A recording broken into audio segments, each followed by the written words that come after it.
यासिर, आपका खैर मकदम करता हूँ सियासत टीवी के special programme review of newspaper में। सियासत आपके लिए लेकर आया है अखबार से रिलेटेड एक प्रोग्राम, जिसमें हम आपको आज के अखबारात की अहम खबरों के बारे में बताएंगे। इसमें लोकल, नेशनल और इंटरनेशनल खबरों पर डिस्कशन करेंगे और आपको अहम खबरों की जानकारी देंगे। हम इस प्रोग्राम में हर इम्पॉर्टेंट खबर पर रोशनी डालेंगे, चाहे वो लोकल हो, नेशनल हो या फिर इंटरनेशनल। इस प्रोग्राम में हर खबर की तह तक जाएंगे, क्योंकि कुछ खबरें अखबार की महज सुर्खियां बनकर रह जाती हैं या फिर टीवी पर उनको सिर्फ 2 मिनट का ही वक्त मिल पाता है। लेकिन हम आपको उन खबरों के बारे में तफसील से बताएंगे। इसी के साथ हमारे साथ मौजूद हैं हमारे साथी शाहिद उमैर। शाहिद, आपका खैर मकदम है। जी शुक्रिया। शाहिद, सबसे पहली खबर जो आज के अखबार में है वो यहाँ जो यहाँ की वो है गवर्नमेंट, उसको लेकर के कि हाइड्रा का जो वो चल रहा है, यहाँ पे एक क्या बोलते हैं कार्रवाई चल रही है, उसको लेकर के यहाँ की जो कोर्ट है उसने कहा है कि इसकी जो शक्तियाँ हैं उसको कम किया जाए। उस शक्तियों का दुरुपयोग भी हो रहा है। जिस तरह से यहाँ पे और जो अपोजिशन पार्टीज़ हैं, चाहे वो बीजेपी हो या बीआरएस, वो हमेशा से इसको ले करके बोलती हैं कि हाइड्रा की जो शक्तियाँ हैं वो बहुत ज़्यादा हैं, उनको कम किया जाए। लेकिन जो यहाँ की गवर्नमेंट है वो हमेशा कहती नहीं, हम उस हिसाब से काम कर रहे हैं जिस हिसाब से काम होना चाहिए। बट इन दोनों को लेकर के कहीं ना कहीं यहाँ पे एक ज़्यादा इस वक्त पॉलिटिक्स शुरू हो गई है, और उस पॉलिटिक्स से ले करके काफ़ी सारी चीज़ें और भी सामने आ रही हैं। जिस तरह से बीजेपी है वो प्रोटेस्ट कर रही है, आज उसका प्रोटेस्ट है, उसने कल प्रोटेस्ट कॉल किया था। वहीं बंडी संजय कुमार भी इसको लेकर के काफ़ी ज़्यादा बोलते रहते हैं। अगर देखा जाए तो केटीआर भी इसको लेकर के बोलते रहते हैं, और यहाँ तक कि कई कांग्रेस के ऐसे लीडर्स हैं जिन्होंने इस पे अपनी बात रखी। उन्होंने कहा है कि हाइड्रा की कार्रवाई हाइड्रा के तहत होनी चाहिए। हाइड्रा मतलब इसकी जो एक क्या बोलते हैं एक समिति है, उसमें कुछ चीज़ें ऐसी हैं जो वो नहीं होनी चाहिए, क्योंकि उससे फिर मतलब यहाँ पे कांग्रेस पार्टी के लिए एक मुश्किल खड़ी हो सकती है। जिस तरह से वो जो है क्या बोलते हैं मूसी रिवर फ्रंट का जो वो है, उसको लेकर के भी कई ऐसी चीज़ें सामने आ रही हैं जिसको लेकर के कांग्रेस पार्टी ने ये भी बोला है कि हाँ ठीक है, हम इस पे बात कर रहे हैं, हम इस पे देख रहे हैं। और जिस तरह से कोंडा सुरेखा का मसला आया है, कोंडा सुरेखा को लेकर के भी कल भी मतलब इस पे वो हुआ है, बात हुई है। लेकिन अब इसको लेकर जिस तरह से उसने बोला जो कोर्ट है यहाँ के, उसने बोला है कि आप हाइड्रा की जो शक्तियाँ हैं उसके बारे में हमें विस्तार से बताएं। इस पर आप क्या कहेंगे?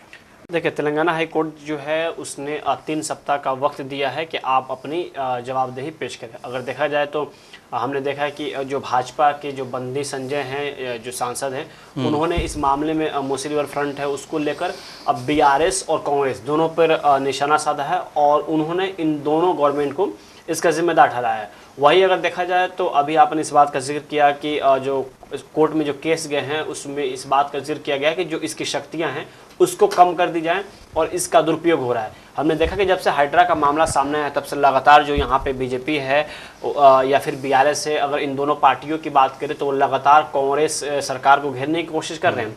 हालांकि कांग्रेस की तरफ से जो मुख्यमंत्री ए रेवंत रेड्डी हैं वो भी लगातार अपनी प्रतिक्रिया दे रहे हैं। बीच में कुछ दिन पहले ही ऐसा बयान सामने आया था जिसमें उन्होंने साफ तौर पर कहा था कि अगर आप लोगों इससे कोई दिक्कत है तो हम बेशक आपको सदन यहाँ का जो विधानसभा है उसमें हम चर्चा करने के लिए वक्त देंगे, आप बेशक आ सकते हैं। लेकिन अगर आपको कुछ गलत लगता है तो आप उसका बाकायदा रोड मैप तैयार करें और आप बताएं कि यहाँ ये चीज़ें गलत है और यहाँ ये चीज़ें सही है।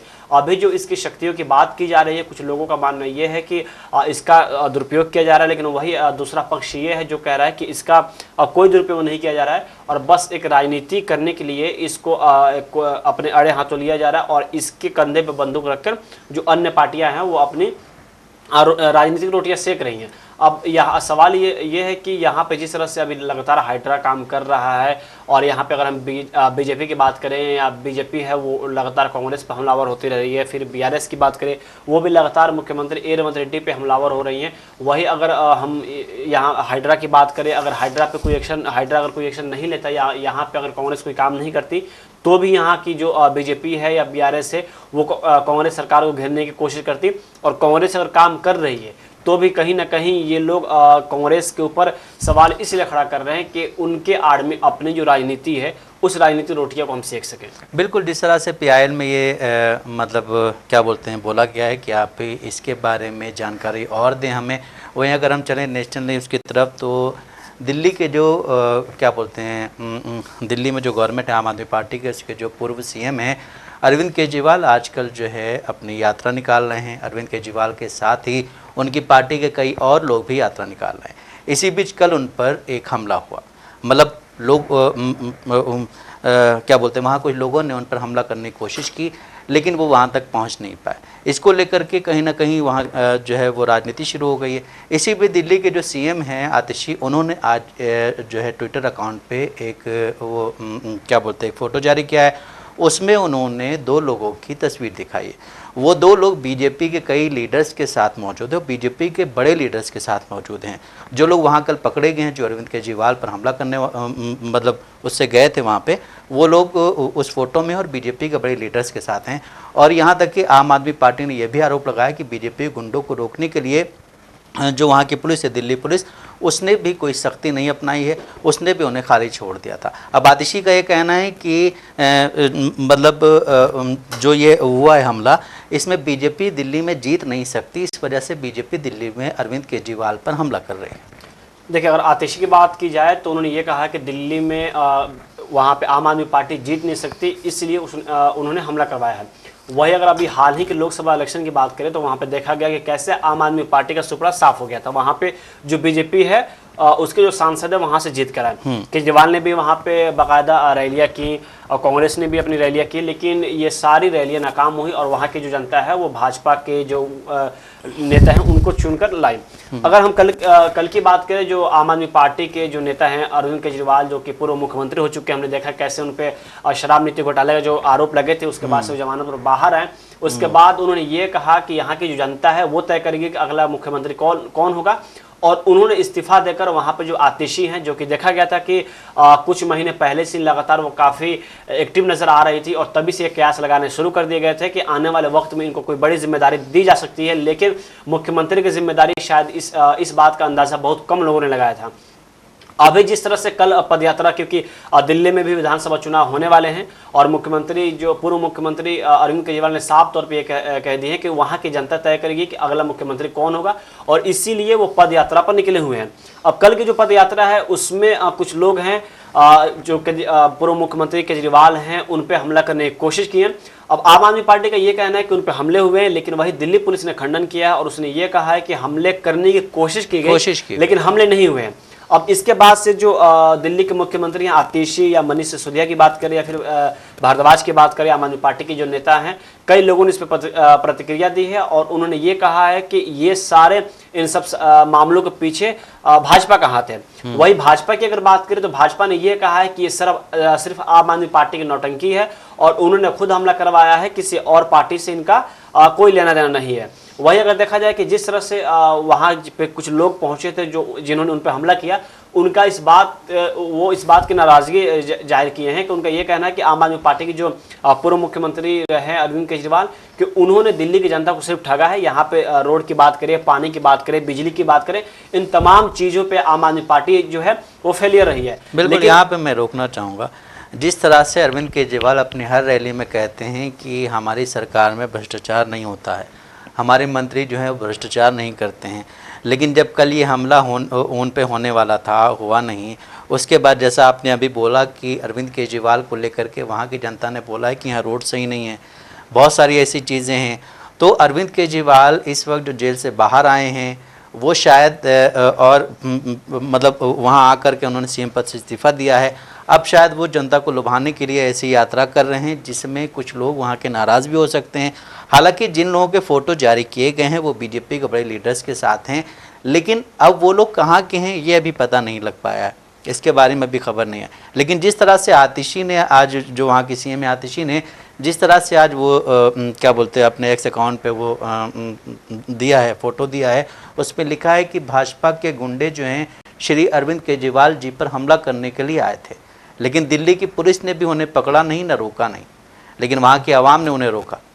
इस तरह से अगर हम मतलब वो क्या बोलते हैं इसे वो करें तो इसमें कहीं ना कहीं अरविंद केजरीवाल भी झूठे साबित हो रहे हैं कि जिस तरह आपने अभी बोला कि उन्होंने वहाँ की रोड वोड पे काम नहीं किया है, तो फिर ये किस तरह से डेवलपमेंट की बात करते हैं? सिर्फ शिक्षा और उसके अलावा और क्या है? नहीं, अभी आपने कहा कि दिल्ली के मुख्यमंत्री जो है अरविंद केजरीवाल के वो तमाम तरह के दिल्ली मॉडल की बात करते हैं, लेकिन अगर दिल्ली में अगर रोड सड़कें सही नहीं हुई हैं, पानी के मसले, तो देश में और भी कई राज्य हैं जहाँ पे कई चीज़ों के मसले हैं, वहाँ पे जनता परेशान है। तो इसका मतलब ये नहीं कि अगर कोई आम जनता हो तो चलते रास्ते में किसी नेता पे आप हमला कर दें। अगर ऐसी चीजें हैं तो प्रधानमंत्री ने भी तो वादे किए थे 15 लाख का, तो इसका मतलब क्या, अगर वो रैली में कहीं जाए तो उनके ऊपर जनता एक्शन ले, जनता चप्पल से मारे? ऐसा तो नहीं हो सकता है। दिल्ली की जहां तक की बात है कि अगर आम आदमी पार्टी के वो मुखिया है अरविंद केजरीवाल, पूर्व मुख्यमंत्री रह चुके हैं, पुलिस लाइन में रह चुके हैं, तो अगर उनके ऊपर हमले होते हैं, उसके बाद जो हमले करने वाले लोग हैं वो चाहे किसी भी पार्टी से हो, आम नागरिक हो या किसी पार्टी से ताल्लुक रखते हो, तो आखिरकार वहां की जो पुलिस है उनको कस्टडी में क्यों नहीं ली, उनको गिरफ्तार क्यों नहीं किए?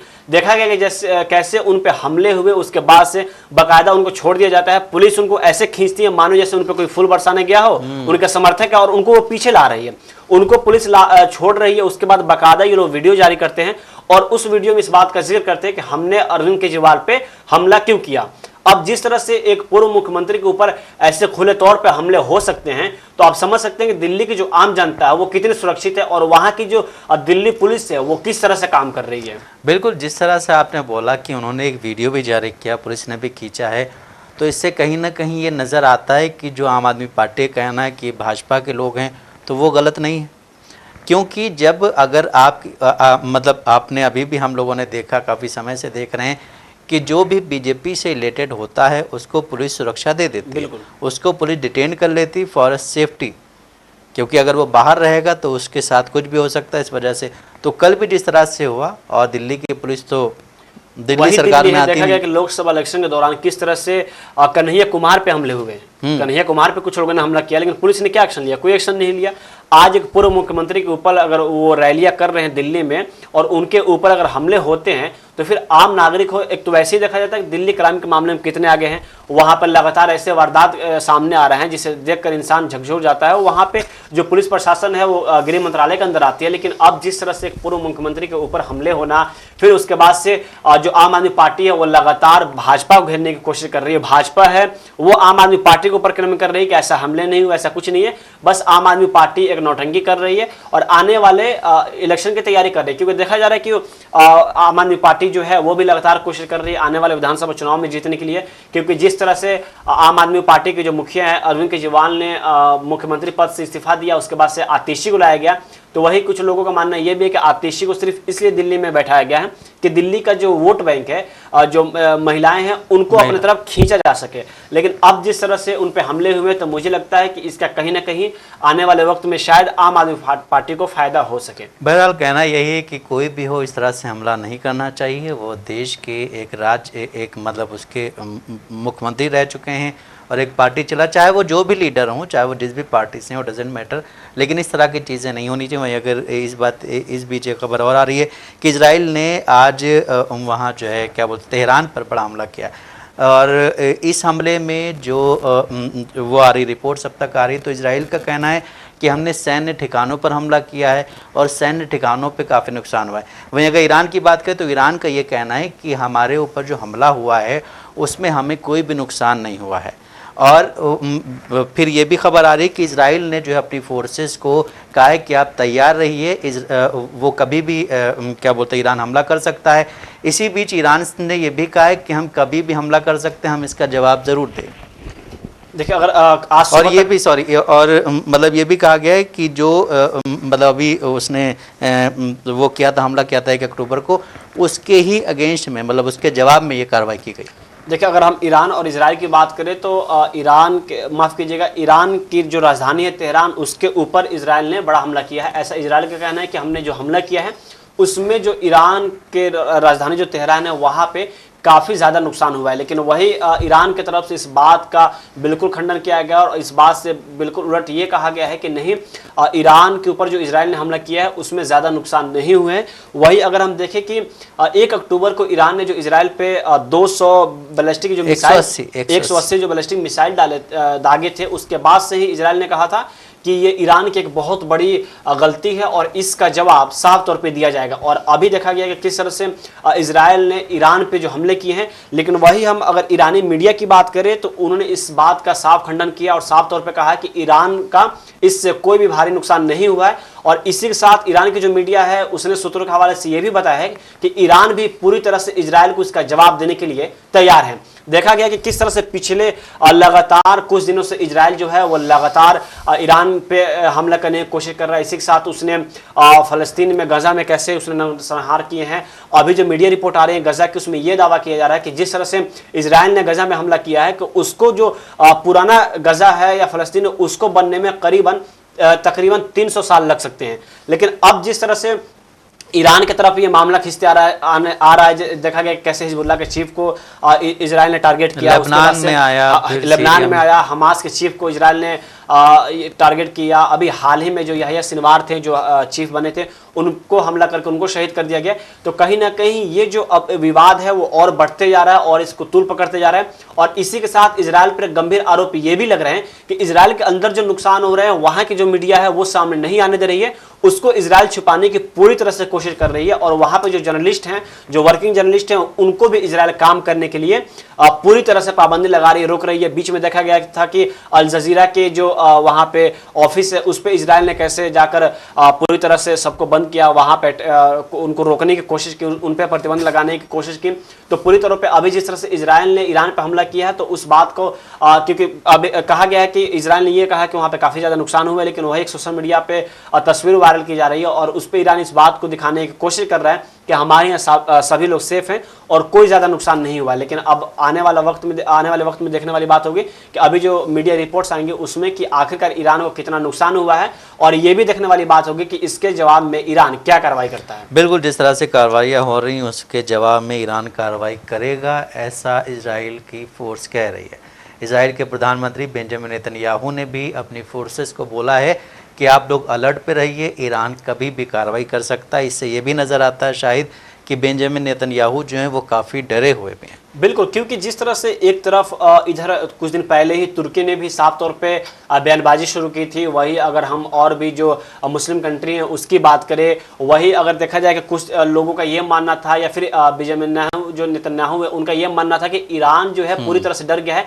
लेकिन जिस तरह से 1 अक्टूबर को लगातार उसमें कई ऐसे मिसाइल हैं जिस मिसाइल को अभी तक किसी ने जिक्र नहीं किया था, देखा नहीं था, नए मिसाइल हैं। वही ये भी कहा जा रहा है कि ईरान एक अलग तरीके का जो हथियार है उसको बना रहा है और उसी पे पूरी तरह से जो इजराइल है उसकी निगाहें टिकी हुई है और वो चाह रहा है कि इसी के आड़ में जो ईरान एक नई शुरुआत कर रहा है कि उसको हम इसी के आड़ में ख़त्म कर दें, और वो पूरी तरह से जो इजराइल उसको नहीं मिल पा रहा है। और यही वजह है कि वो लगातार इजराइल जो है ईरान को टारगेट करने की कोशिश कर रहा है। और कुछ लोग ये मान रहे थे कि ईरान अब पीछे हट जाएगा, लेकिन जिस तरह से ईरान ने 1 अक्टूबर को इजराइल पर हमला किया उसके बाद से इजराइल ने भी ये बात कहा था कि इसका बड़ा हमला किया जाएगा और इसका जवाब दिया जाएगा। लेकिन अभी जिस तरह से अगर हम नेतन्याहू की बात करें तो उनके चेहरे पर भी साफ डर दिख रहा है, साफ खौफ नजर आ रहा है। वो अलग बात है कि वो जाहिर नहीं हो पा रही है। और अगर हम ईरान की बात करें तो जिस तरह से 1 अक्टूबर को इजराइल पे उसने हमला किया था उसका भी यही दावा था कि इजराइल को काफ़ी ज़्यादा नुकसान हुआ, हालांकि नुकसान हुआ भी था।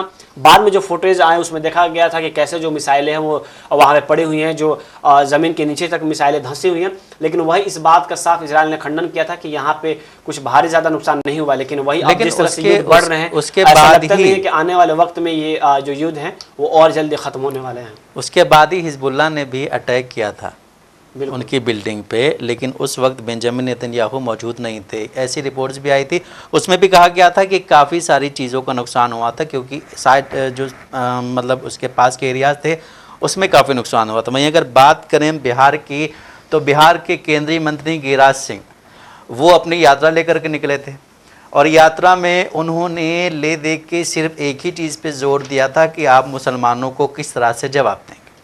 उनका एक और वीडियो वायरल हो रहा है आजकल, और अगर देखा जाए तो ये जो हैं केंद्रीय मिनिस्टर गिरिराज सिंह, ये हमेशा से अपने इस तरह के बयानों के लिए जाने जाते हैं और इनको ये लगता है कि मैं इस तरह के बयान दे करके मतलब अब जो आगे की ज़िंदगी बची हुई है उसमें भी मैं सफल होता रहूँगा। शायद ये इनकी भूल है, लेकिन फिर भी अगर बात करें उनके अभी के बयान की तो उन्होंने अभी एक फिर बयान दिया है। उन्होंने कहा है कि अगर आपको एक मुसलमान कोई एक थप्पड़ मारे तो आप उसको 100 थप्पड़ मारें। बिल्कुल। लेकिन आप ये देखिए शायद कि एक केंद्रीय मंत्री एक वो निकाल रहा है यात्रा, हिंदू करके कुछ ऐसी यात्रा है, हाँ हिंदू स्वाभिमान यात्रा निकाल रहा है और उसमें ये कह रहा है कि अगर बटोगे तो कटोगे, अगर साथ में रहोगे तो आपका क्या बोलते हैं वो होगा, भला, हाँ, सब भला मिलके साथ होगा। में रहो। सब मिलके साथ में रहो। हिंदुओं को एकजुट करने के लिए यात्रा निकाल रहे हैं और उसमें हर बार यही कहा जा रहा है कि मुसलमानों को किस तरह से करना है। मुसलमान अगर आपके पास अटैक करने आता है, वो एक थप्पड़ मारता है तो आप उसको 100 थप्पड़ मारिए। हालांकि केंद्रीय मंत्री होने के बावजूद भी अगर उनकी मेंटलिटी सिर्फ यही है तो बीजेपी के जो क्या बोलते हैं जो वो हैं लीडर्स हैं, जो सीनियर लीडर्स हैं, उनको इस पे एक्शन लेना चाहिए, उनको बोलना चाहिए। बिहार के मुख्यमंत्री नीतीश कुमार को इस पे एक्शन लेना चाहिए क्योंकि बिहार के सीएम आप हैं, बिहार में ही ये यात्रा निकाली जा रही है। इस पे क्या कहेंगे आप?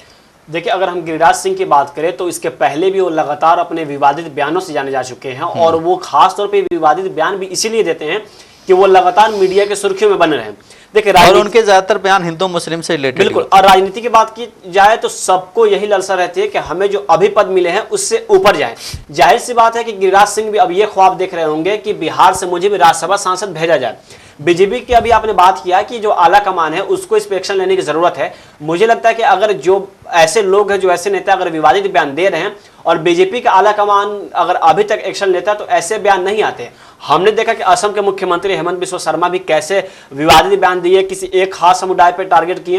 अभी गिरिराज सिंह की बात की जाए तो ये जिस तरह से विवादित बयान दे रहे हैं, ये कहीं ना कहीं बिहार की पूरी जनता के ऊपर एक कलंक बना रहे हैं। और बिहार में कहीं ना कहीं सिर्फ भाजपा ही नहीं, सहयोगी एनडीए जो नीतीश कुमार है, वो जो लगातार सेकुलरिज्म की बात करते हैं, सारे समुदाय को लेकर साथ चलने की बात करते हैं, और उनकी सहयोगी पार्टी का कोई नेता अगर ऐसे बिहार में रहकर ऐसे बयानबाजी करता है तो कहीं ना कहीं जो नीतीश कुमार है उनके पार्टी के ऊपर भी सवालिया निशान खड़ा होता है। इन्होंने इसके पहले भी इस बात का जिक्र किया था कि कटोगे तो बटोगे, बटोगे तो कटोगे, बटोगे तो कटोगे। अभी इन्होंने जिस बात को लेकर दोहराया है कि आप सब महादेव की कसम खाओ। इसी के साथ उन्होंने ये भी कहा कि घर में जो लोग हैं अपने घर में तलवार, त्रिशूल और जो भाला है उसको रखो और उसकी पूजा करो। और इतना ही नहीं, इसके बाद उन्होंने ये भी कहा कि अगर आप पे कोई हमला करता है तो आप उसकी रक्षा करो।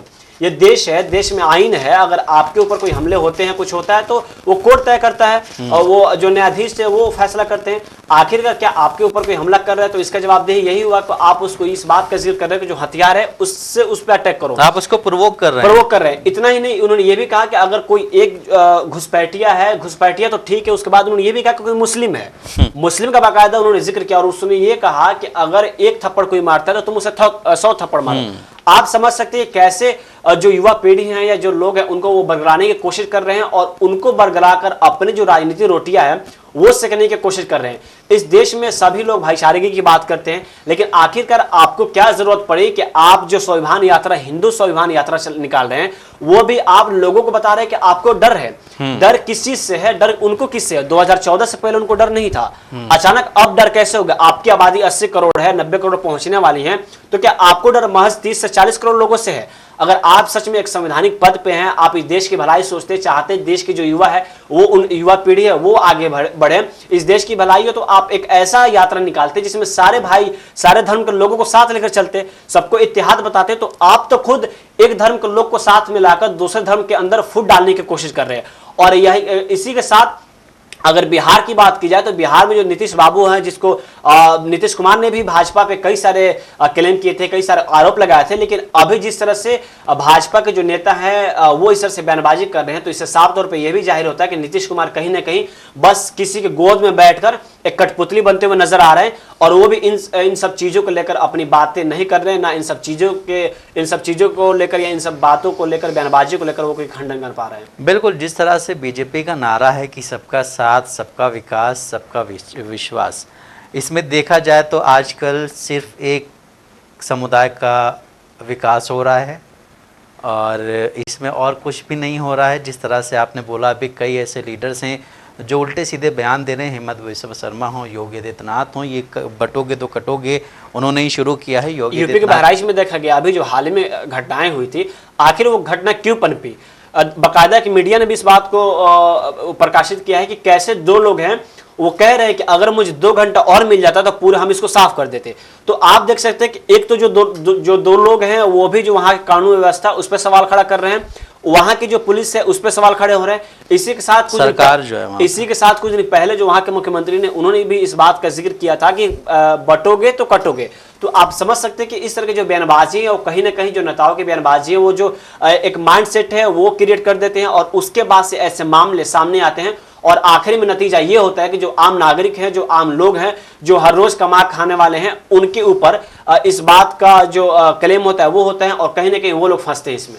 बिल्कुल, जिस तरह से इस तरह के बयान देना हो या इस तरह की बातें करनी हो, उस पर पॉलिटिकल लीडर जो होते हैं उनको नहीं, मतलब पॉलिटिकल लीडर्स ही नहीं, किसी को नहीं करना चाहिए। लेकिन अगर आप एक बड़ी पोस्ट पे बैठे हुए, आप केंद्रीय मंत्री हैं, आप मतलब इस तरह की बात कर रहे हैं, एक स्टेट के आप सीएम हैं, आप इस तरह की बात कर रहे हैं, तो ये कहीं ना कहीं इस पे एक्शन होना चाहिए। आपको क्या लगता है अगर अभी जो गिरिराज सिंह ने बयान दिया, अगर इनकी जगह पर किसी और पार्टी का नेता होता तो फिर क्या होता? कुछ नहीं, फिर उसको अरेस्ट किया जाता, उसके खिलाफ बीजेपी का एक नेता अभी आपको ट्विटर पे मिलता, प्रोटेस्ट करता। ये सब चीज़ें इस वक्त चल रही हैं। अगर हम चलते हैं महाराष्ट्र विधानसभा चुनाव की तरफ, तो महाराष्ट्र विधानसभा चुनाव को लेकर के एमवीए जो है, महाविकास आघाड़ी, उसमें कुछ सीटों पे तो बात बन गई, लेकिन कुछ सीटों पे अभी भी चर्चा जारी है। और उस चर्चा को लेकर के कहीं ना कहीं वहाँ के लोग जो हैं वो काफ़ी परेशान हैं कि भाई किस सीट से कौन इंसान किसको टिकट दिया जाएगा, चाहे वो क्या बोलते कांग्रेस हो और ये पार्टी, और वहाँ पे दो पार्टियाँ और हैं, एनसीपी और क्या बोलते उद्धव ठाकरे वाली शिवसेना। ये सारी पार्टियाँ कहीं ना कहीं अभी अपने मतलब और सीटें हैं उस पर फैसला नहीं ले पा रही। इसी बीच वहाँ के जो समाजवादी पार्टी के चीफ हैं अबू आसिम आज़मी, उन्होंने भी एक बड़ा बयान दिया है। उन्होंने कहा है कि भाई जल्दी से जल्दी सीटों का बंटवारा किया जाए। अगर आप जल्दी सीटों का बंटवारा नहीं करेंगे तो हम और सीटें बढ़ा सकते हैं, क्योंकि इससे कहीं ना कहीं वहाँ का जो उनका वो है क्या बोलते हैं वोटर है, वो काफ़ी परेशान है। वो अभी तक डिसाइड नहीं कर पा रहा है कि हमें करना क्या है। हमें अजीत दादा खेमे में जाना है, हमें शिंदे खेमे में जाना है, हमें शरद पवार खेमे में जाना है, हमें उद्धव ठाकरे खेमे में जाना है, हमें समाजवादी पार्टी को वोट करना है, या हमें कांग्रेस को वोट करना है, बीजेपी को वोट करना है।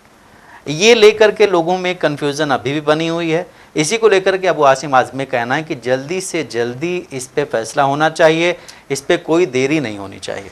देखिए, अगर हम महाराष्ट्र की राजनीति की बात करें तो वहां पे देखा गया था कि कैसे महाविकास आघाड़ी में सीट बंटवारे को लेकर कुछ दिन तक दांव पेच चले। वही वहां पे जो बड़ी पार्टियां हैं, कांग्रेस की बात करें या एमवीए में जो और भी पार्टियां हैं, उसमें सभी ने 85 सीटों पे अपनी बात बरकरार रख ली। उसके बाद से जो और सीटें बची हैं उसमें जो अन्य पार्टियां हैं उसको देने की बात की जा रही है। इसी के साथ जब सीट बंटवारे हो गए तो संजय राउत ने बयान दिया था। उन्होंने ये कहा कि हमारी जो आलाकमान है वो दिल्ली नहीं बैठी है, कांग्रेस के जो अध्यक्ष हैं वो दिल्ली है, लेकिन हमें दिल्ली जाने की जरूरत नहीं पड़ी और हमने महाराष्ट्र में रहकर ही और जो सीट बंटवारे हैं उसके गुद्दे सुलझा लिए। लेकिन वही भाजपा है, उसको दिल्ली जाने की जरूरत पड़ रही है। लेकिन अभी जिस तरह समाजवादी पार्टी के जो नेता हैं, वहां के अध्यक्ष हैं अबू आज़मी, उन्होंने जो बयान दिया है इससे कहीं ना कहीं जो महाविकास आघाड़ी है उसके अंदर जो खलबली मचेगी और सीट बंटवारे को लेकर कहीं ना कहीं उस पर असर पड़ेगा। क्योंकि साफ तौर पे उन्होंने कल जो शरद पवार हैं उनसे बैठक की, उनसे मुलाकात की और उन्होंने उनसे 5 सीटों की डिमांड रखी है। अबू आज़मी उन्होंने ये कहा है कि हमें 5 सीटें चाहिए। अगर कल दोपहर तक, यानी आज दोपहर तक अगर इसका जवाब नहीं दिया गया तो वो 5 के बदले पूरे विधानसभा में 25 उम्मीदवार उतारेंगे। क्योंकि वहां पे ऑलरेडी समाजवादी पार्टी की बात करें तो वहां पे 2 विधायक हैं और 3 और बढ़ाकर उन्होंने 5 सीट की डिमांड की है। लेकिन अगर शरद पवार की तरफ से या एमबीए की तरफ से उनको 5 सीटें नहीं दी जाती है तो 25 सीटों का हवाला दिया कि हम 25 सीट उतारेंगे।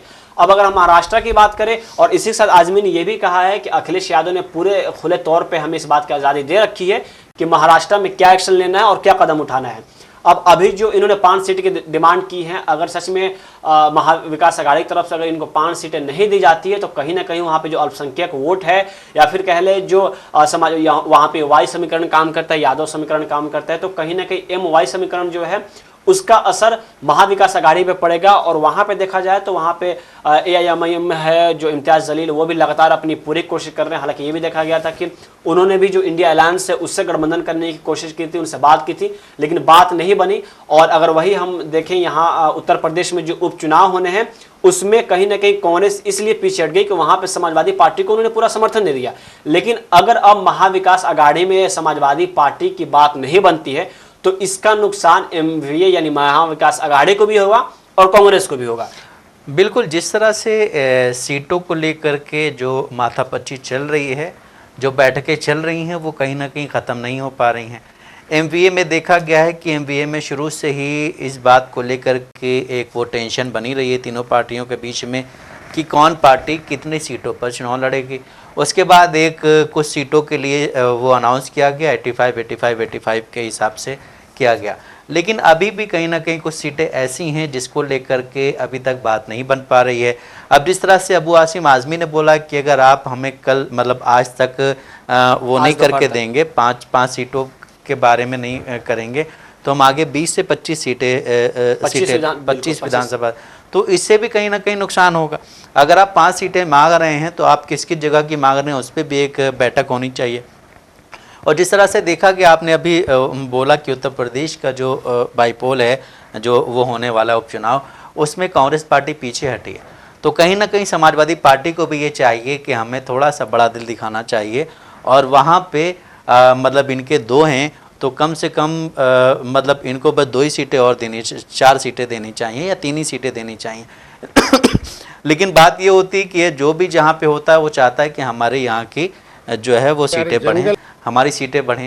लेकिन अब देखना ये कि कांग्रेस पार्टी या एमवीए की तरफ से इस पे क्या बयान आता है। शिवसेना मतलब जो उद्धव ठाकरे वाली है उसके जो प्रवक्ता हैं वो क्या बोलते हैं, उनका नाम है उनका नाम है ये संजय राउत। संजय राउत जो हैं वो हमेशा बयान देते रहते हैं। संजय राउत ने ही कहा था, जैसा अभी आपने बोला, कि हमारा आला कमान दिल्ली में नहीं बैठा है, ठीक है। अब इस तरह से अगर देखा जाए तो कहीं ना कहीं जो अबू आज़मी ने बोला है कि अखिलेश यादव ने हमें पूरी अथॉरिटी दी है, हम जिस सीट से भी जहाँ से भी बात करना चाहें हम कर सकते हैं, तो इनडायरेक्टली उनका भी यही कहना था कि अगर आप हमें बोलोगे तो हमें अखिलेश यादव से पूछने की ज़रूरत नहीं है, हम खुद ही इस बात पे मतलब बात कर सकते हैं। इस पे क्या कहेंगे? देखिए, अभी महाराष्ट्र की जो राजनीति है वो इतनी आसान नहीं होने वाली है, क्योंकि देखा गया वहाँ पे हाल ही में एक आंदोलन जो हुआ था उसको लेकर भी काफ़ी चर्चाएं चल रही हैं उस आरक्षण को लेकर। उसके बाद से अभी देखा गया कि कैसे वहाँ के कद्दावर नेता एनसीपी के जो बाबा सिद्दीकी की हत्या हुई वो भी अभी मुद्दा गरमाया हुआ है। और इसी के साथ बाबा सिद्दीकी के बेटे जिशान सिद्दीकी ने जिस तरह से अभी पार्टी छोड़ एनसीपी की तरफ रुख कर लिया है, क्योंकि देखा गया कैसे कि उनके पार्टी की तरफ से पहले ही वहाँ पर उम्मीदवार उनके खिलाफ उतार दिया गया था, तो इसीलिए एनसीपी में वो शामिल हो गए। और इसके बाद समाजवादी पार्टी के जो वहाँ के अध्यक्ष हैं आज़मी, उन्होंने जो बयान दिया है इससे लेकर साफ जाहिर होता है कि इसका जो फायदा है कहीं ना कहीं इसको बीजेपी लुभाने की कोशिश करेगी, क्योंकि महाराष्ट्र में लगातार ये दावा किया जा रहा है कि वहाँ की जो इकोनॉमिक सिस्टम है, वहाँ पे जो कानून है वो कहीं ना कहीं अभी धूल में मिलती नजर आ रही है, और वहाँ के जो लोग हैं वो चाह रहे हैं वहाँ पे सत्ता परिवर्तन हो। लेकिन अभी जिस तरह से समाजवादी पार्टी की बात करें, वहाँ पे उसके 2 विधायक हैं, और उत्तर प्रदेश उपचुनाव की बात करें तो वहाँ पे 9 सीट पे वो चुनाव फाइट कर रहे हैं, वहाँ से कांग्रेस पीछे हट गई है। अभी आपने भी इस बात का जिक्र किया कि समाजवादी पार्टी जो है उसने 5 सीट का जो ऐलान किया कि हमें 5 सीट चाहिए, लेकिन अगर चाहें तो वो 2 उसके वहाँ पे एमएलए है, 2 और सीट अगर बढ़ा ले 4 सीट पे बात बन जाए। लेकिन वहाँ का समीकरण क्या कहता है वो तो बाकायदा जो महाविकास आघाड़ी वो बैठकर अपना गुद्दी सुलझा रही है। लेकिन मुझे भी यही लगता है कि वहाँ अभी जिस तरह से अबू आज़मी ने उन्हें अल्टीमेटम दिया है, ये अल्टीमेटम देना कहीं ना कहीं शायद हो सकता है कि आने वाले वक्त में समाजवादी पार्टी को नुकसान उठाना पड़े, क्योंकि वहाँ पे जो और पार्टियां हैं अगर हम देखें, क्योंकि अखिलेश यादव की जो जहाँ तक बात बनती है वो पीटीए, उत्तर प्रदेश में पीटीए की बात करते हैं, एमवाई की बात करते हैं, और महाराष्ट्र में भी कहीं ना कहीं इसी को लेकर वो आगे बढ़ने की कोशिश करेंगे। और देखा गया कैसे समाजवादी पार्टी की जो सांसद इकरा हसन, उनको ले जाकर वो महाराष्ट्र में उतारे थे, हरियाणा के इलेक्शन में भी वो कैंपेनिंग करने गई थी। तो इससे साफ तौर पर जाहिर होता है कि महाराष्ट्र में जो मुस्लिम वोट है उसको लुभाने की कोशिश की जा रही है, और यही वजह रहा कि इकरा हसन जैसी युवा सांसद को उन्होंने महाराष्ट्र के तपोभूमि पे उतारा। इसी के साथ जो राहुल गांधी भी महाराष्ट्र जाकर वहां पे लगातार जो मामलाएं घटनाएं हो रही हैं, बॉम्ब लिंचिंग से लेकर सारे मुद्दों पे बात रख रहे हैं। तो अभी लगता है कि जब तक समाजवादी पार्टी की जो सीट बंटवारा है उसको लेकर अगर मामले क्लियर नहीं होते तो आने वाले वक्त में महाविकास आघाड़ी को इन सब चीजों से और ज्यादा जूझना पड़ सकता है। बिल्कुल, जिस तरह से जब कहीं इलेक्शन होता है तो उसके दौरान कुछ ऐसे बयान भी दिए जाते हैं जिससे जो है कहीं ना कहीं देश में ऐसी चीज़ें पैदा होती हैं। जिस तरह से आजकल योगी आदित्यनाथ का चल रहा है कि बटोगे तो कटोगे वाला है, ये अब जो है वहाँ भी पहुँच गया, महाराष्ट्र भी। और कहीं ना कहीं देखा जा रहा है कि बीजेपी जो है अपने वोटर्स को इकट्ठा करने के लिए इस पोस्टर को एक अच्छी तरह से बना के पेश कर रही है। वहीं अगर देखा जाए तो इसमें मतलब एक समुदाय के लिए इतना उस तस्वीर में एक जहर झलक रहा है। जो आप एक समुदाय पे जहर थोपना चाहते हैं उसको कहीं ना कहीं आप हर तरह से क्या बोलते हैं उसको ख़त्म कर देना चाहते हैं, उसको तोड़ देना चाहते हैं। इस तरह के अगर बयानात आते हैं, जिस तरह से केंद्रीय मंत्री मतलब जो हैं वो इस तरह के बयान देते हैं, एक स्टेट के सीएम है वो इस तरह के बयान देते हैं, तो वो कहीं ना कहीं देश के लिए काफ़ी खतरा होता है। आप डेवलपमेंट पे बात नहीं करते हैं, आप जो है क्या बोलते हैं उस पर बात नहीं करते हैं, जो हेल्थ है। और अभी देखा जाए तो अभी जो वो रिपोर्ट आई थी, वो जो क्या बोलते हैं हंगर वाली रिपोर्ट जो थी, उसमें हम काफ़ी नीचे हैं। हम उस पर बात नहीं करते हैं, हम रोज़गार पे बात नहीं करते हैं, हम शिक्षा पे बात नहीं करते हैं, इन सब चीज़ों पे हम बात नहीं करते हैं, लेकिन हम बात करते हैं सिर्फ हिंदू मुसलमान पे, हिंदुस्तान पाकिस्तान पे। वही अगर देखा जाए अभी एक ब्रेकिंग न्यूज़ आई है, क्योंकि देखा जा रहा है कि महाराष्ट्र के साथ साथ झारखंड में भी इलेक्शन है, और झारखंड में भाजपा के जो राष्ट्रीय अध्यक्ष हैं जेपी नड्डा, उन्होंने पूर्व सांसद डॉक्टर रविंद्र कुमार राय को झारखंड का भाजपा का कार्यकारी अध्यक्ष नियुक्त किया है। आप समझ सकते हैं भाजपा में भी माफ़ कीजिएगा झारखंड में भी इलेक्शन होने हैं, और इसी दरमियान जो राष्ट्रीय अध्यक्ष हैं भाजपा के जेपी नड्डा, उन्होंने जो पूर्व सांसद हैं डॉक्टर रविंद्र कुमार राय, उनको झारखंड का भाजपा का कार्यकारी अध्यक्ष नियुक्त किया है। क्योंकि झारखंड में भी देखा जाए तो कैसे जो पूर्व मुख्यमंत्री चंपई सोरेन हैं, उनको भाजपा के पहले तो उन्होंने दावा किया कि हम पार्टी छोड़कर अपनी पार्टी बनाएंगे, और दिल्ली में कुछ दिनों तक जाकर बैठे, लेकिन भाजपा में वो शामिल हो गए और भाजपा ने उनको टिकट दिया है। तो झारखंड का भी राजनीतिक जो बात है कि वहाँ पे देखा जा रहा है कि जो नीतीश कुमार है वो भी अपनी दावेदारी पेश कर रहे हैं। वहाँ पे अगर हम बिहार के पॉलिटिकल पार्टी की बात करें, राष्ट्रीय जनता दल, तो वो भी अपनी दावेदारी पेश कर रहे हैं। लेकिन अभी झारखंड में, क्योंकि हेमंत सोरेन ने भी कुछ दिन पहले कहा था कि पूरे देश में, सिर्फ राज्य में ही नहीं, पूरे देश में जो ये भाजपा है उस पर लोगों को विश्वास है, और इसीलिए इस बार झारखंड में भाजपा आ रही है और उसको टक्कर देने वाला कोई नहीं है। और भाजपा पर भी यही आरोप लगते हैं कि जो लोकल पॉलिटिकल है, जो पार्टियां हैं, उनको भाजपा तोड़ने की कोशिश करती है, और कहीं ना कहीं जो झारखंड में जेएमएम है उसको भी तोड़ने की कोशिश की, लेकिन ये नाकाम रहा, और जेएमएम अभी भी है। और हुआ ये कि पूर्व मुख्यमंत्री जो चंपई सोरेन है वो भाजपा में शामिल हो गए। इस पर आपकी क्या राय है? देखिए, चंपई सोरेन जो है वो जब शामिल हुए हैं उसमें, तो उन्होंने बोला कि हम देखना ये हम ये देख रहे हैं कि देश के जो वो हैं देश के पीएम वो देश को काफ़ी आगे लेकर के जा रहे हैं, लेकिन मुझे लगता है कि बीजेपी में शामिल होने के बाद चंपई सोरेन कहीं पीछे रह गए। उसके बाद से वो नज़र नहीं आए। अब अगर आप उस पार्टी में जाते हैं जिस पे ये इल्ज़ाम लगते रहते हैं कि वो जिस भी क्षेत्रीय पार्टी को अपने सहयोगी दल बनाती है उसको ख़त्म कर देती है, जिस तरह से बिहार की बात होती है कि नीतीश कुमार बार बार बीजेपी से अलग होते हैं फिर बीजेपी में जाते हैं, तो इसके पीछे भी यही रीज़न दिया जाता है कि बीजेपी कहीं ना कहीं इंटरनली आपको ख़त्म करने की कोशिश करती है, और जब उनको पता चलता है कि ऐसा कुछ चल रहा है तो वो हट जाते हैं। पिछले बार ही अगर हम एनडीए में नीतीश कुमार की बात करें तो उनकी गठबंधन सिर्फ इसी बात से टूटी थी कि उनको अंदरूनी कलह मिल गई थी कि कहीं ना कहीं भाजपा जो जेडीयू है उसको तोड़ने की कोशिश कर रही है, और इसी के लिए उन्होंने तुरंत पलटी मारकर राजद में जाकर शामिल हो गए। तो भाजपा पर ये हमेशा के लिए लगते रहे कि जो क्षेत्रीय पार्टी, क्योंकि इसके पहले भी बयानबाजी ऐसे सुने जा चुके हैं, जो क्षेत्रीय पार्टी है उसको भाजपा खत्म करने की बात करती है, और लेकिन अभी जो इंडिया अलायंस बनी है और उसने जिस तरह से क्षेत्रीय जो पार्टी है उसको तरजीह देने शुरू कर दी है, तो ये अपने आप में भाजपा के पेट में कहीं ना कहीं एक अलग दर्द पैदा करती है। और अब क्या है कि उसने भी क्षेत्रीय पार्टी को जो तरजीह देनी शुरू कर दी है, और यही वजह रहा कि जेएमएम को भी भाजपा ने तोड़ने की कोशिश की, लेकिन वह कहीं ना कहीं इस मामले में नाकाम रही। और नाकाम भी इसलिए रही क्योंकि जो जेएमएम है उसको पूरा खुले तौर पर कांग्रेस का समर्थन मिला था।